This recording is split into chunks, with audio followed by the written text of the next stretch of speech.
Hello and welcome to Firearm Freedom. This is going to be the first video in a series of videos that I am calling Night Vision 101. In today's Night Vision 101 video, we are going to be going over 5 things that you're going to want to consider before pulling the trigger and actually buying a night vision device. And of course, if you guys are looking to support everything that I do here on the Firearm Freedom channel, head down below to that description. And if you would like to help defeat the crazy shadow banning that's always going on here on YouTube, hit that subscribe button and ring that bell to make sure that you're not getting unsubscribed to my content. I am very new in the night vision game. I was not in any form of military or law enforcement service, so this is going to be information presented to you guys by pretty much a night vision newbie. Why do I think this video series might be helpful to some of you coming from a night vision newbie? Well, at the end of the day, I think a lot of the night vision information out there is from a lot of folks that have played with night vision for their job and have had a lot of really expert experience behind this stuff. I think it can almost be too overwhelming for someone who's been a civilian their whole life and has never really even looked through a night vision device and is trying to figure out how they go about getting one.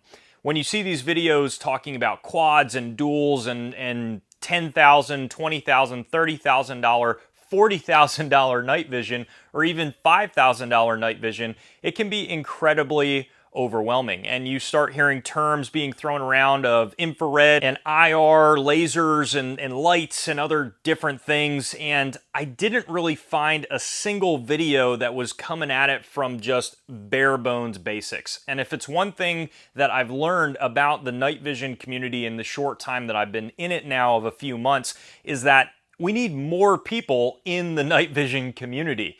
There are a select number of folks out there that are actually willing to put up the coin for a night vision device, as we're going to talk about here shortly.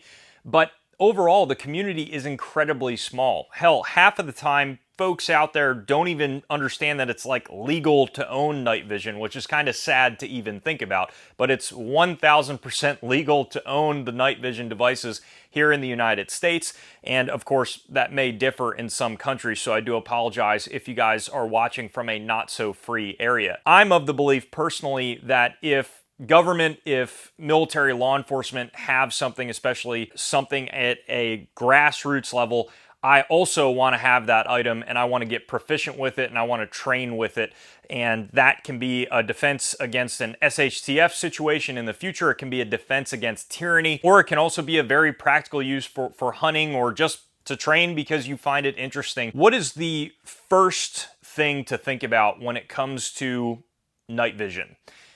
It's not, in my opinion, what device you should get, whether it's a PVS-14, which would be this device here. This is a PVS-14. This is going to be one of the most common night vision devices that you see out there on the market. It is a monocular, so it only goes over one eye, and this attaches to a helmet. It can also attach to a rifle. It can attach to a bunch of different things, and even just a tripod to look through from a camera. Probably one of the biggest issues that I see in the night vision community is bad financial decisions. Now, if you have a boatload of expendable income and you have the ability to save up a lot of expendable income, this probably isn't going to apply to you. A lot of folks will just go ahead and swipe that credit card. And I got news for you guys, night vision is incredibly cool.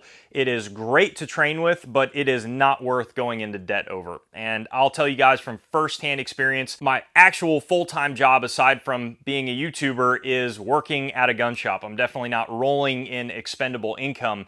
And I swipe my credit card in order to get this thing home and start doing reviews for you guys. And it was probably one of the, needless to say, more poor financial decisions I've made in a long time. I could have gone about it in a much smarter way. So this is more of a cue to you guys out there, maybe some of the younger folks out there. Definitely don't swipe the card for it. It is just not worth that, in my opinion. I think personally, the first question that you should ask yourself is why you want to get night vision. With a lot of these poor financial decisions, I've seen a lot of poor reasons to get into night vision.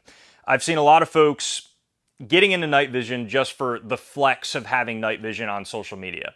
This is huge at like the grassroots of the night vision community. When it comes to this stuff, I think you really want to have a practical use for the night vision. I think that's important. If you want to just buy it for the flex, you do you, and you buy it for the flex, and that's just your priority right now, and that's cool. I get it. I understand. But at the end of the day, when you're looking at something this expensive, you really have to figure out, is it going to be practical for you? Because a lot of folks out there, it's just not going to be a practical purchase for them. And that's going to bring us into the second question that you need to ask yourself before you get night vision, which is, do you have a place to actually use night vision? That's an important one. And when I say use night vision, I do mean shoot with night vision at night. Those are two very difficult things for a lot of folks out there to accomplish. Of course, there's going to be some people watching this from very rural parts of the country that have lands all over the place that they can just go to at any time of the day and shoot at. And this probably doesn't really matter to you folks because you're going to have the ability to shoot at night in some pretty awesome areas.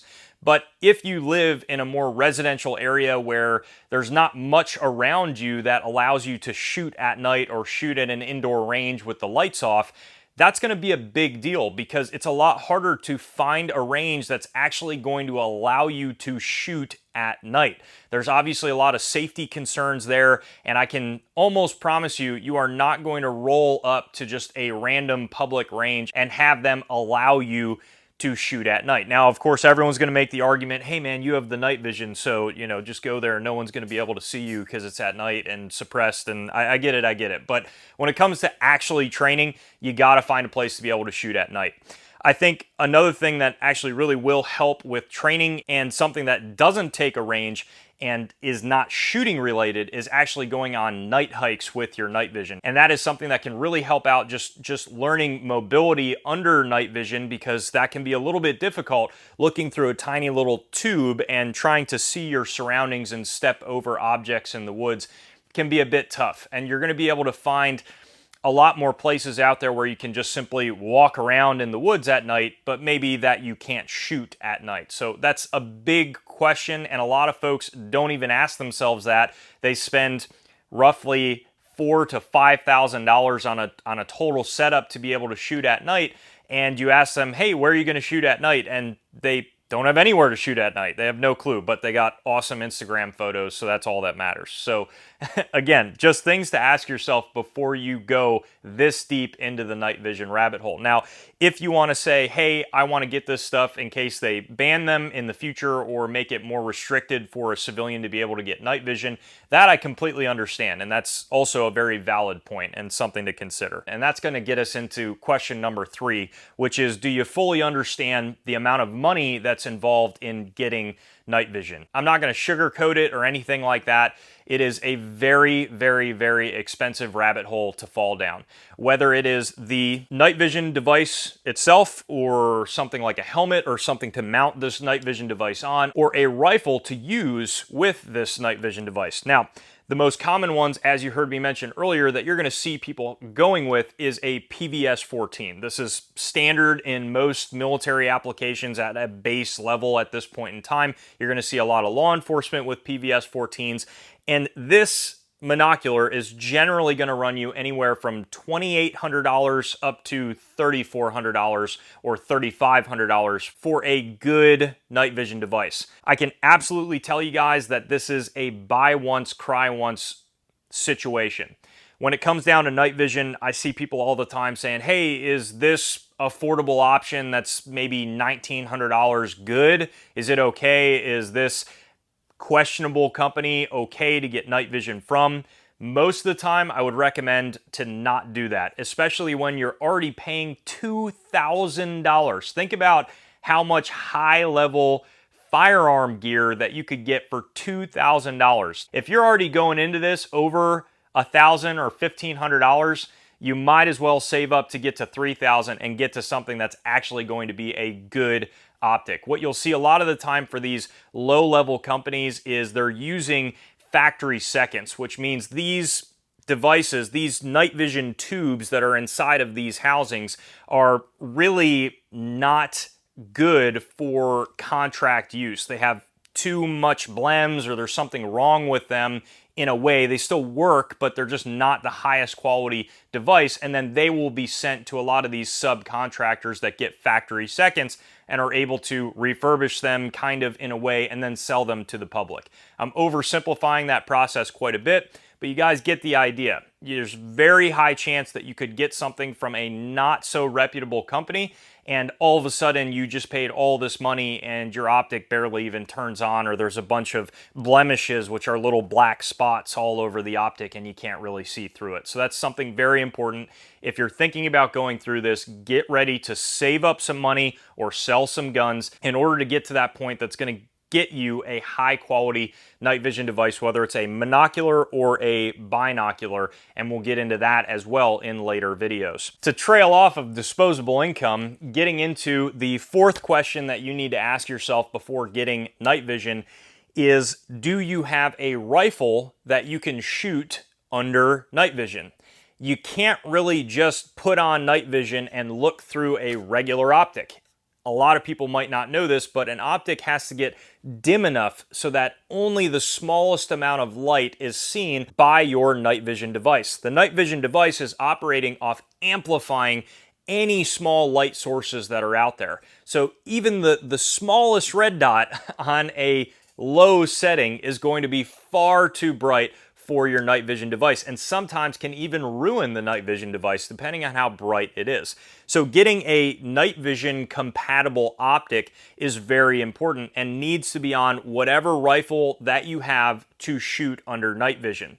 This night vision compatibility does not give your optic the ability to see at night. What it does is makes the reticle so dim that your night vision device will actually be able to pick it up, and that's obviously pretty important. My favorite optic that I've looked through so far under night vision has been the EOTech. This is an EXPS 3-0, and all that means is basically it is a little bit shorter, a little bit compact, and it also has a quick detach feature on the side, which does lift the optic up a little bit higher, which, as you can imagine, with all of this stuff on your helmet and pulling your head down all the way to see a lower optic can be pretty tough. So getting it up really high kind of helps out, and that is why I would prefer the quick detach feature. And of course, this is night vision compatible, so you guys can see that you have a small little night vision button there that you can press, which immediately brings the reticle down.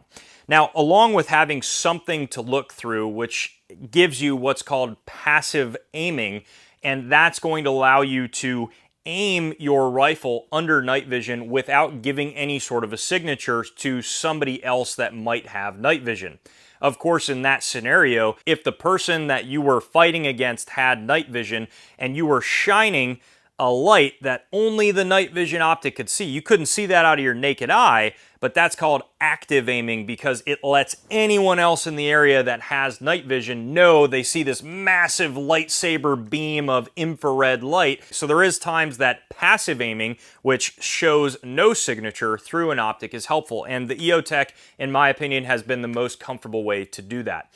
But in order to have something to actively aim, which means I don't have to actually bring my rifle up, I can just simply shoot from the shoulder, and in order to do that, I need a laser aiming device, which is what you see up here at the top. Now, this laser aiming device is a Holosun. I'm going to have a full review on that in the future. I have been absolutely in love with this thing so far. Yes, it's Chinesium, but I'll tell you guys what, for the price point, it has worked incredibly well. Now, this one in particular retails around $730.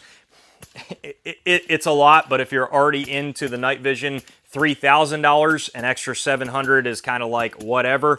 And this can go on any standard Picatinny rail. Now, this particular unit has essentially, think of it like a night vision flashlight or an IR illuminator, you'll hear it referred to a lot, built in. So I actually don't need this Surefire here on the side if I didn't want to have it, but it is nice. Now, what this is a night vision flashlight, and then it also has a regular flashlight capability. So the top of it twists side to side to give you either a white light setting off or an infrared setting, which is only going to be picked up under night vision, and it is a very, very powerful infrared setting. The Scout Vampire models are going to have incredible output when it comes to night vision, so if you are trying to reach out a little bit further under night vision, that's going to do that for you no problem. Now, of course, when it comes to a night vision setup, the more flash that your rifle has, the worse it's going to be under night vision because it's really going to pick it up. So in this case, most people will go with a suppressor on the end of the rifle for a night vision gun. This also kind of joins in with the fact that you're shooting at night, a little bit easier to be quieter. Obviously, things like that come into play, but it is kind of a really nice feature to have. Now, I will tell you guys this, there are some great flash hiders out there that really minimize flash almost entirely. So this, I'm not going to say is a necessity, but it is nice to have.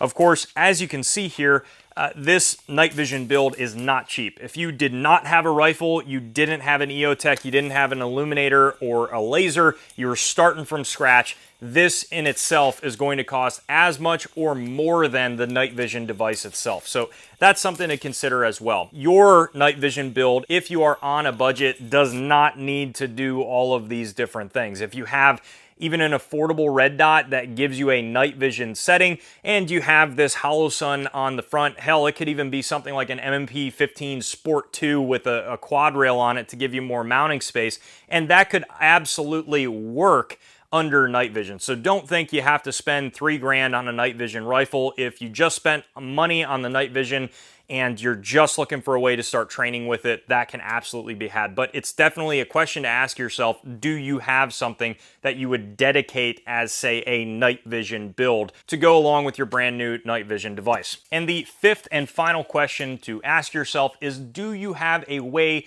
to mount that night vision device, whether it's 2 or 1, to your head to be able to look around and see things? Of course, just holding this would work, and a lot of these come with a really crappy mount that kind of loops around your head. There's a bunch of plastic. It's not very comfortable at all, and that will work, but it is definitely not ideal. Most folks out there will go with a helmet like this. This is a hardhead veterans helmet, and it is great for the money. The helmet itself costs about $500, and it is ballistic, so it will stop some rounds as well.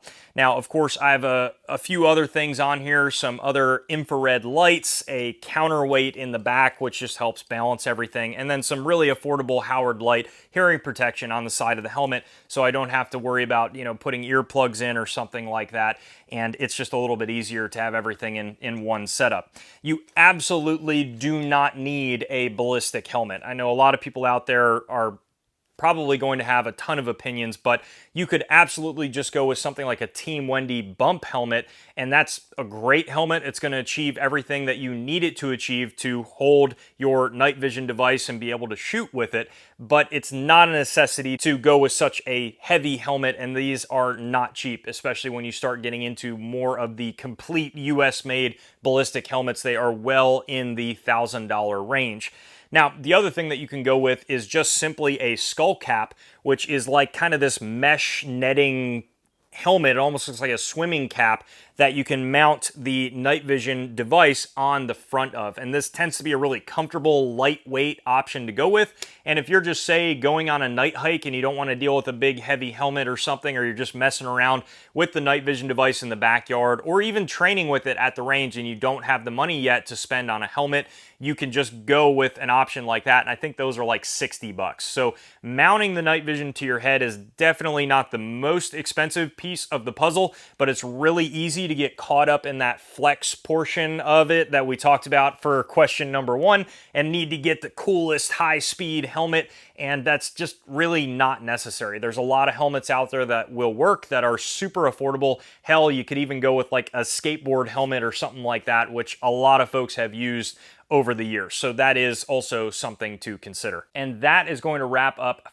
5 questions that you should ask yourself before buying night vision. Of course, I'm sure there's going to be a lot more questions that you could ask and maybe come up with, so put them down below in the comment section, And if you guys out there that know way more about night vision than I do want to chime in about maybe something that I was mistaken on or something that I forgot, again, please chime in down below in the comment section, and I'm sure your knowledge will also help out some of the beginners as well. Thank you guys so much for watching, and as always, stay tuned for more great videos to come soon.